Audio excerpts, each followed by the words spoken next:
Welcome to part six of Feds Exposed with your boy Brinks. And we're gonna be covering what we already covered, but we're gonna elaborate a little bit more and want to answer a question that I was asked on IG. So yeah, let's get into it. First thing, conspiracy. When it comes to conspiracy inside the Feds, is a little bit different from the state. Um, in the Feds, is pretty much similar as far as the two. It takes two or more to conspire. It takes two or more people to conspire. If y'all don't know what that means, I can't I can't go into a conspire. I can't conspire by myself. I can't go and make up this elaborate plot and be in a conspiratorial space without having another person with me. So whatever that charge may be is that charge, but I cannot conspire by myself. So with that being said, this is why a lot of people say do crime by yourself. It's very true, especially in the feds. You might not make it to the feds if you most definitely like stay to yourself, because that rule is very much true.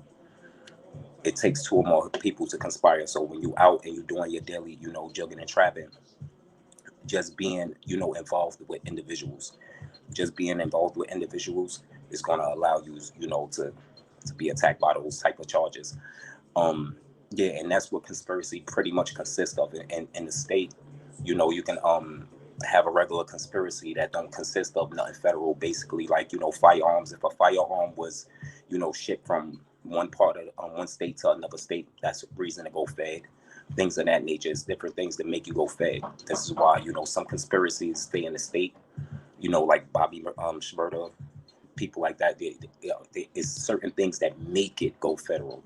If you don't have none of those things that make it go federal, you're going to be in the state.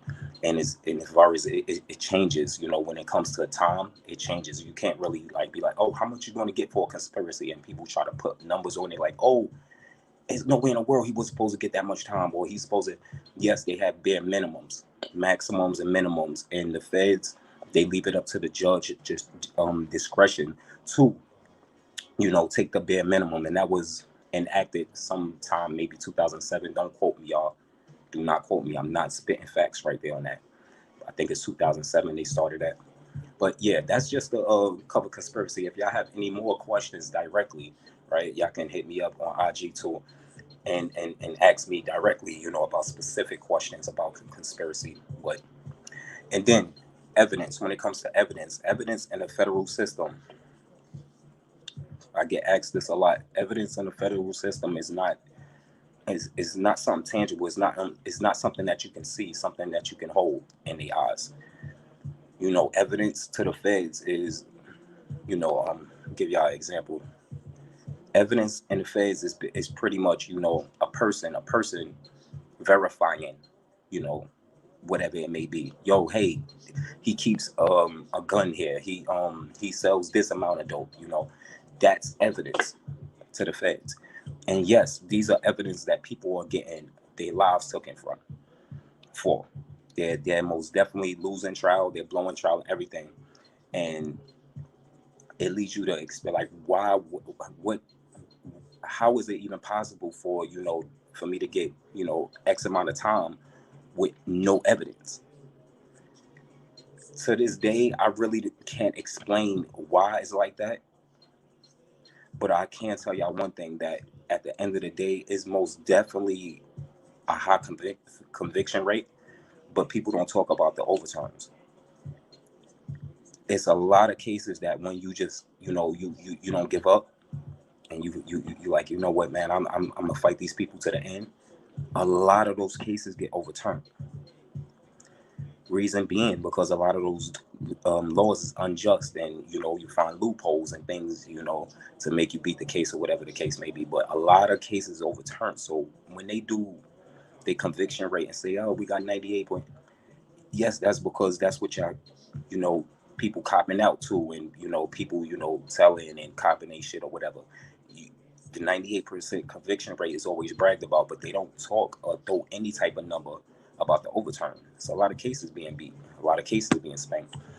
But that's pretty much evidence. To sum up evidence inside the federal system, you don't have to have tangible evidence. A person can say, he did such and such, or got such and such, or moved such and such, and that's good enough for the feds. And yes, they're gonna smoke you.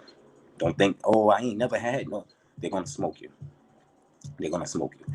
Some people beat the feds. The ones that got the money, the ones that got clout.